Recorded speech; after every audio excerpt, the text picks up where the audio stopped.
Well, greetings everyone to C.M. Kozman and Simon Roy's World of the Dinosauroids. This video is being made for Aisha Tulani Mariam Bustilos, a friend and a follower of this channel from Mexico, studying at the Tecnológico de Monterrey Science School, and she just came to me with a list of questions about this dinosauroid world that me and my good friend Simon Roy created all the way back in the mid-2010s. The images are just scrolling through the video, so I'm sure you can see them, and I hope you like them. If you want to find out more about this speculative evolution project, just follow the link in the pinned comment and the video description.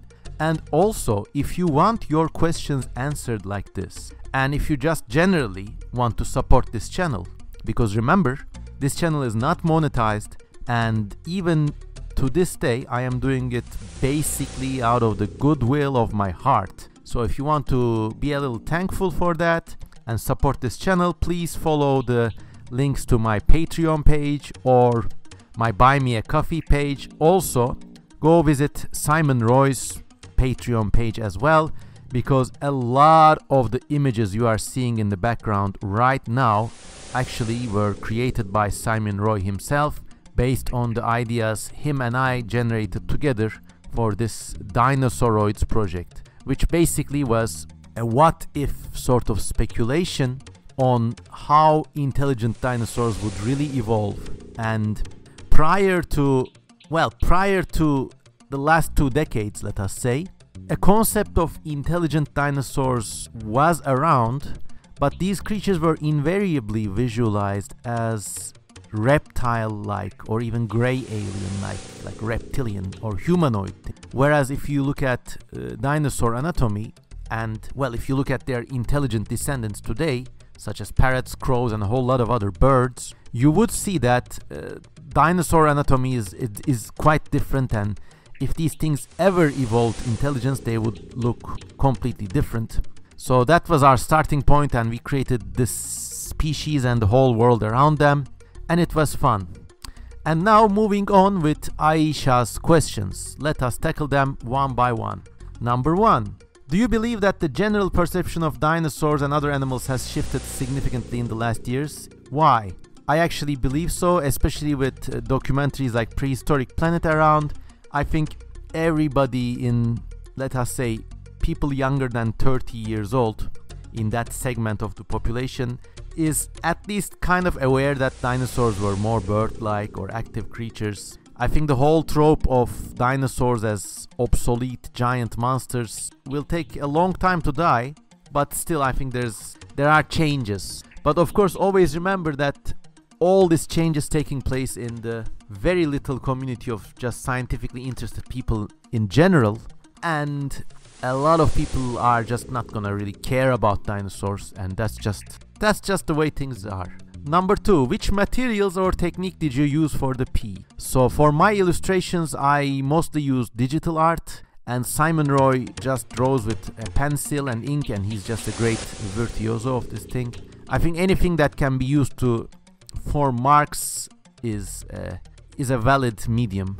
But of course, for the cave art created by these so-called dinosauroids, I used ink and just drawing paper, but I also used a water spray. So I soaked the paper with the water spray and then made the ink marks on the paper using bird feathers, pigeon feathers as brushes actually. And when that happens, the ink gets a really weird, ghostly, hazy quality. And then using the feather as a kind of like brush just to daub paint on the paper, you can get some really creative and alien marks, and I really recommend this to you.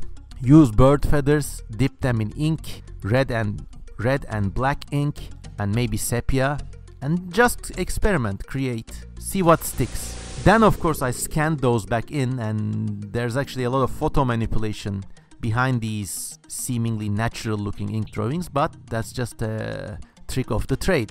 And then Aisha shared the image you see on the video cover, And she asks, what does this piece make you feel?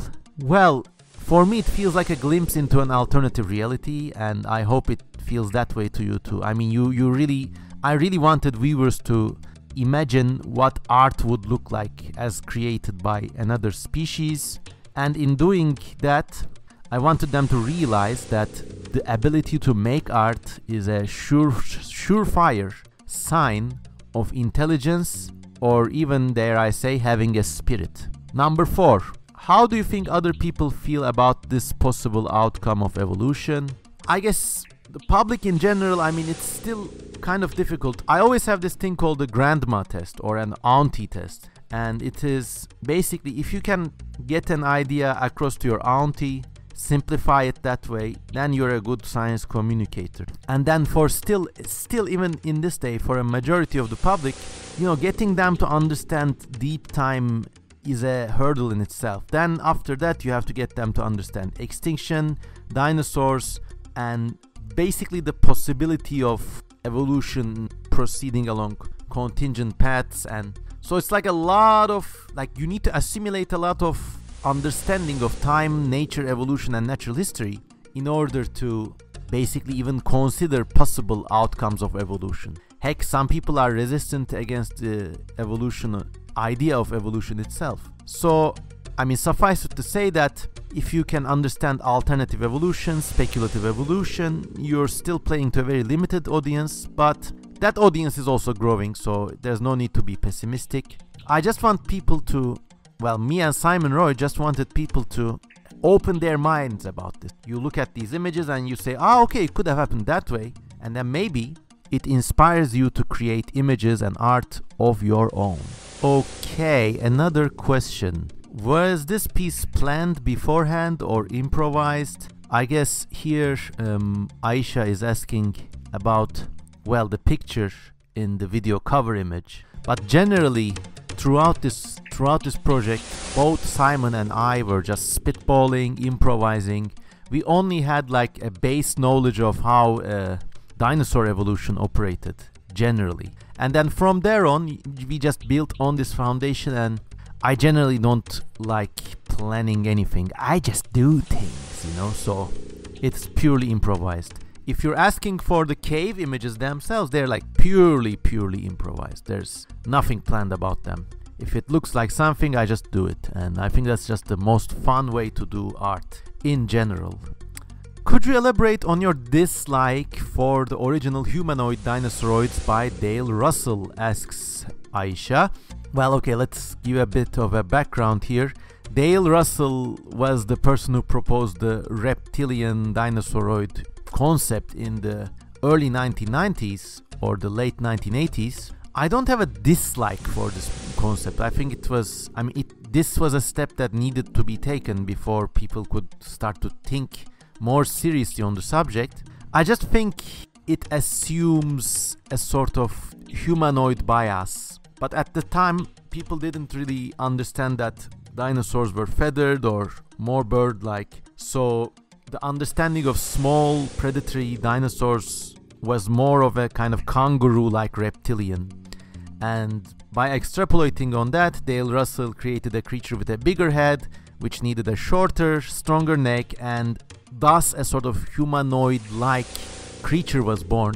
It's not as unreasonable as you think, because owls have big heads. They're just filled with great big eyeballs instead of brains, but owls have big heads and they end up looking kinda human-like. But maybe even in those times, the rest of the body could still have retained a more dinosaur-like look. I mean, there's no reason why the tail should devolve, even if this was a reptilian dinosaur, you know?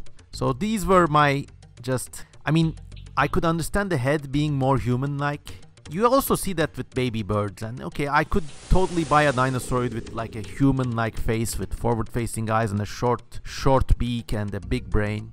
But the rest of the body does not need to be human-like. It doesn't need a butt, you know? And the leg muscles of dinosaurs are completely different from those of mammals, let alone humans.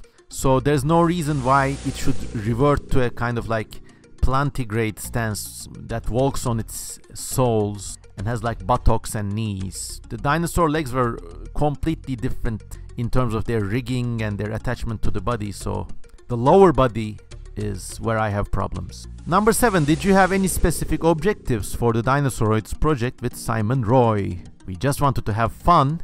We kind of thought about making a book and pitching it to publishers, but at the end of the day we just like world building better, and I think it reached its considered goal in that aspect. Why did you and Mr. Roy feel the need to develop this idea, or was this a passion or a recreative activity? In my answer to the question previous to this one, I kind of hinted this.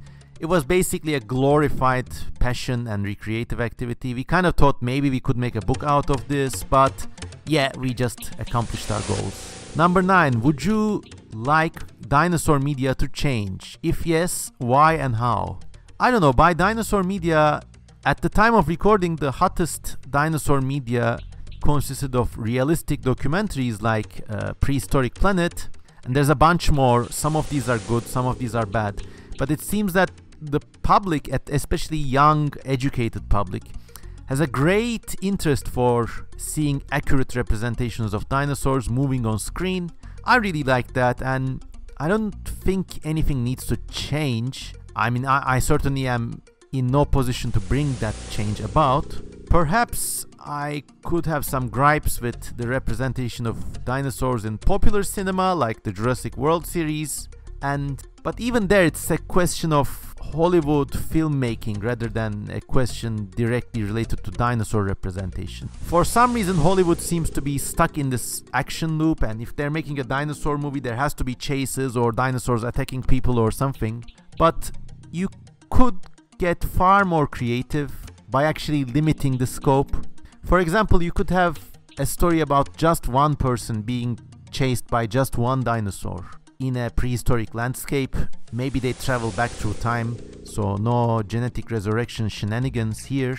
I think time travel needs to be explored more, because at the end of the day it's still as realistic as Jurassic Park, which has a foundation in genetics, but yeah, it's fantasy at one point.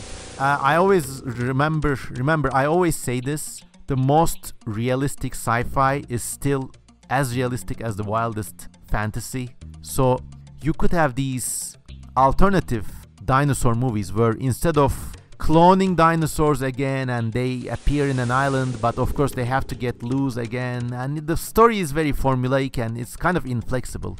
You could just go for the time travel route and maybe have an accident, somebody drops through an experiment and lands in the past, and yeah, and then somehow they need to survive. I don't know, that could change. But yeah, I mean, other than that, these are my points and gripes, and I hope you enjoyed listening to this episode and looking at the pictures in the background. Thank you for Aisha Mariam Tulani Bustilos for her amazing questions. Please consider supporting me and Simon on Patreon, the links are below. And as always, have a nice day. Goodbye.